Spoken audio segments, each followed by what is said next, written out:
Welcome to today's episode of Table Talk with the Mercer County ESC. All right, we're back. We didn't die.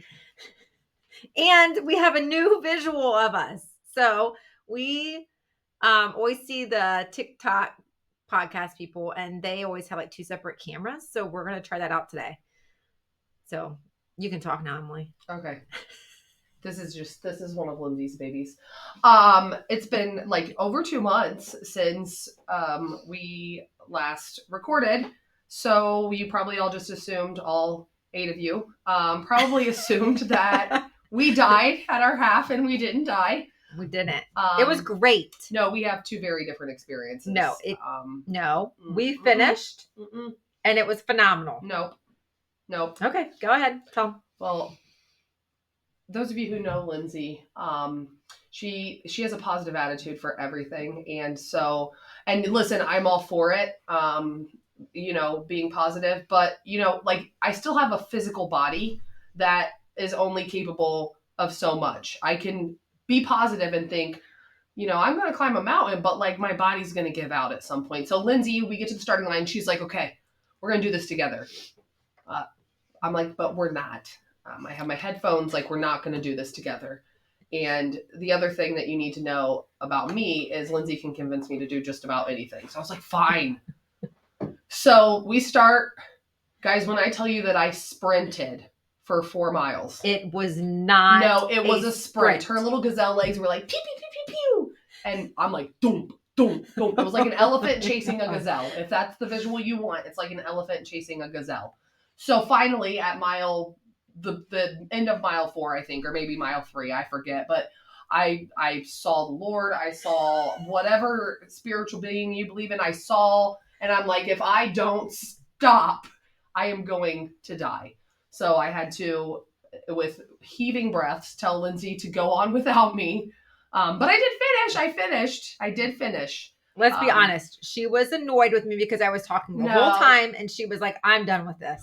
You can't have a conversation if I could not talk. It was a one-sided conversation because I was so busy breathing.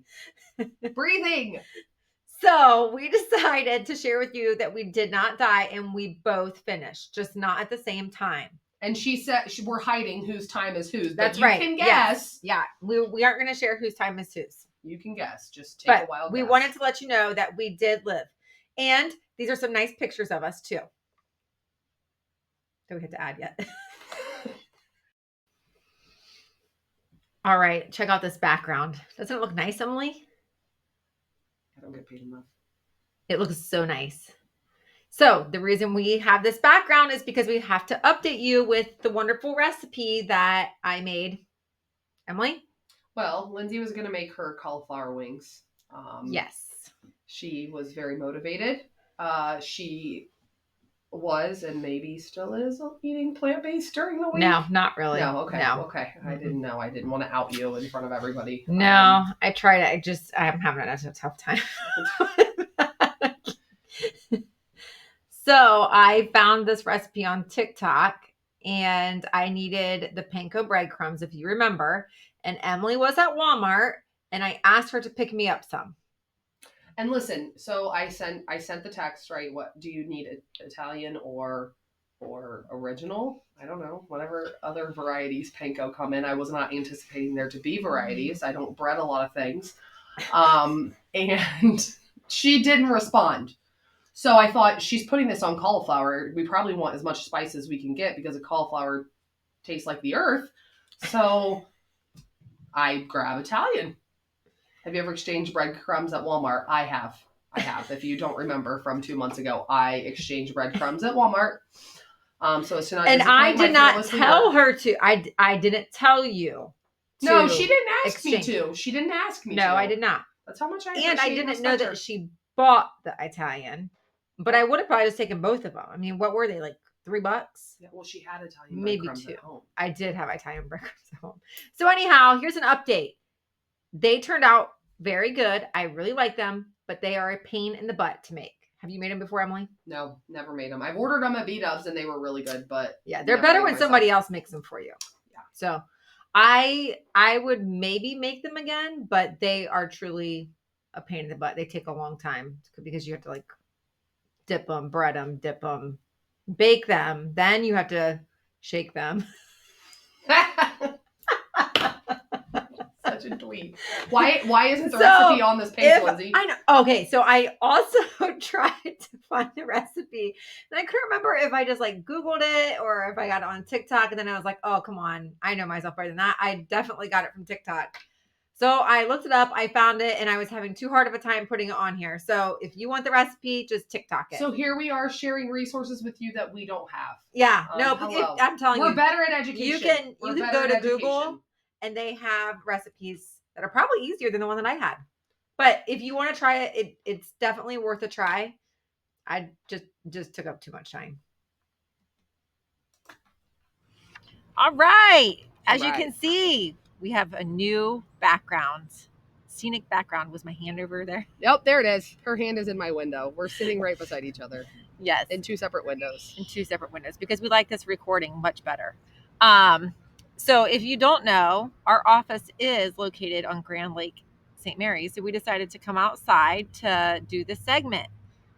Look at it. This is it's not beautiful. One of those Zoom backgrounds that you can like create.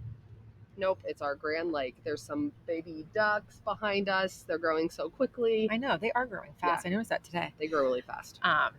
Okay, so we are going to give you a professional learning update. We should have done that together a little bit. Let's try that again. Okay. Professional learning update. Okay, so we're going to rewind just a little bit. We're going to start back at the very beginning of summer.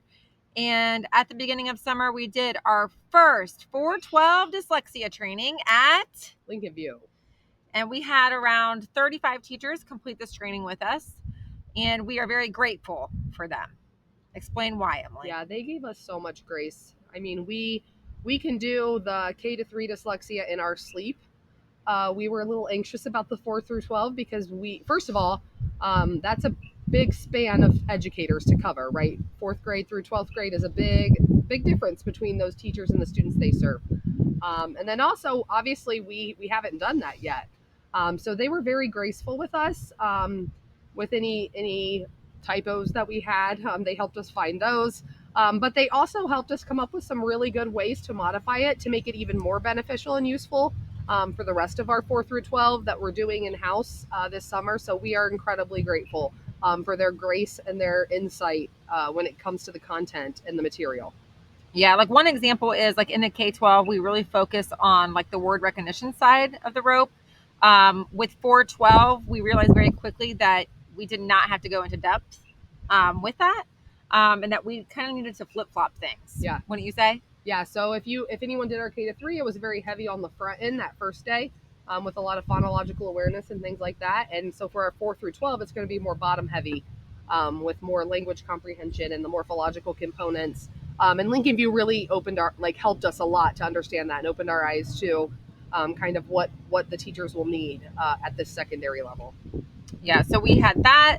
We also had our innovation conference, and we had around 35 teachers do that. That's new this year. It was an all-day event, and within that day, we had a team building activity. We also had a student panel, and then we had breakout sessions throughout the day. And I think most of the feedback that teachers shared with us is they liked having the choice of different breakouts, or they liked having a variety of topics to choose from or hear about, and the student panel. Student panel was awesome. I think the student panel was like the highlight of the day, and I wish we would have had more time for the student panel. So next year when we do that, we will definitely carve in more time for that. But that also led us to make some changes to our professional learning conference that takes place. For those of you that already know, we do our annual professional learning conference in October. And this year it's October 3rd, or no, 7th.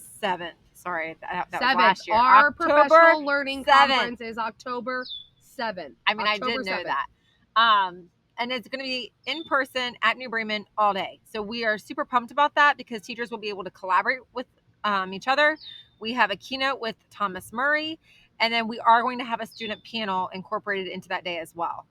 And that student panel at the Innovation Conference, they talked to us about AI and how it's impacting them as students. And that's why that insight was so important, because we've really been thinking about it through the teacher lens for the last year.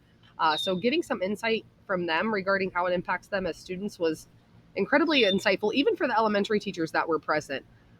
It was incredibly insightful. Yeah. And then speaking of Thomas Murray, so Thomas Murray is our keynote for that day. And we actually just had our admin retreat with Thomas Murray. He was awesome. He's real good. Everybody's excited. Yeah, he is really, really good.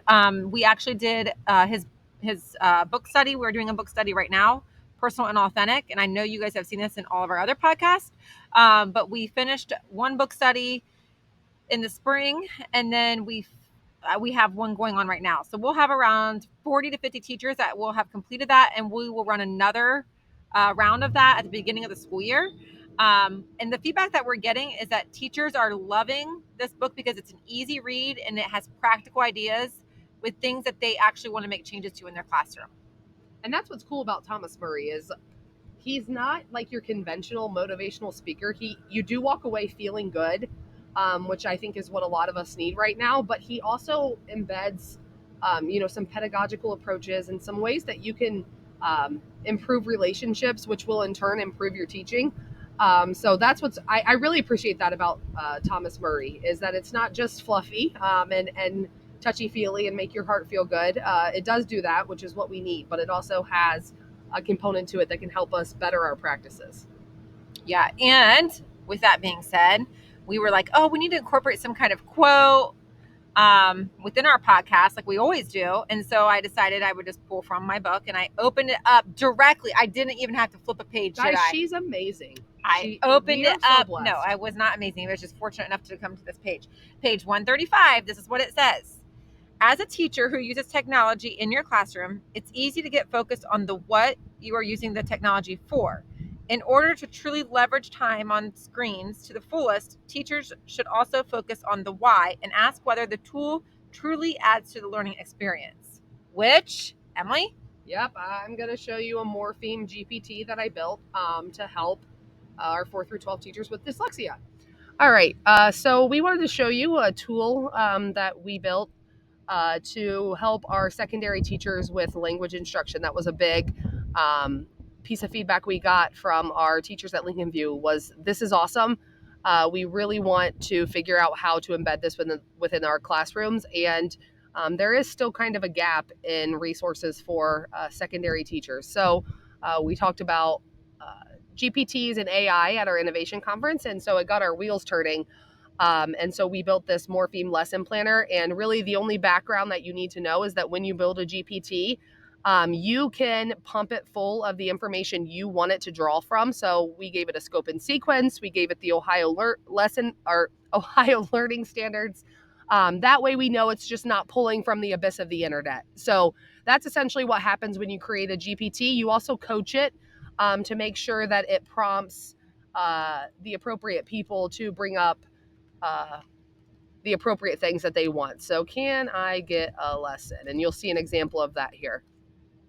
So I coached it to make sure that when a teacher asks for a lesson, it asks for the pertinent information before, for example, like grade level, previous morphemes taught, and the amount of time. So I am a 12th grade teacher. I just taught the morpheme struct, and I have 5 minutes for 5 days. So you can see here, it provided the next morpheme in the scope and sequence, which would be ject. And then it gave some focus words because we also fed it some lesson plans, some sample lesson plans we wanted it to kind of mimic. And then you can see here, it breaks it down to the minute of how that teacher could implement different activities across the span of 5 days for just 5 minutes. And the timing was important as well. That way, if you have different people within your department or your grade levels who can give different amount of time to this, because any instruction is better than no instruction when it comes to morphology. So you can see here, it even comes down to the assessment and application. So this tool that we have here, we're still kind of fine tuning it because to coach a GPT, it does take some time. So we will roll this out. We'll share it with our people next week at dyslexia training. We will also be sharing it hopefully on our resources page, and we'll shoot it out to you in a learning waves as well. Okay, today's the day. You've all been waiting for it. I get to ask the joke of the day. I'm not gonna laugh.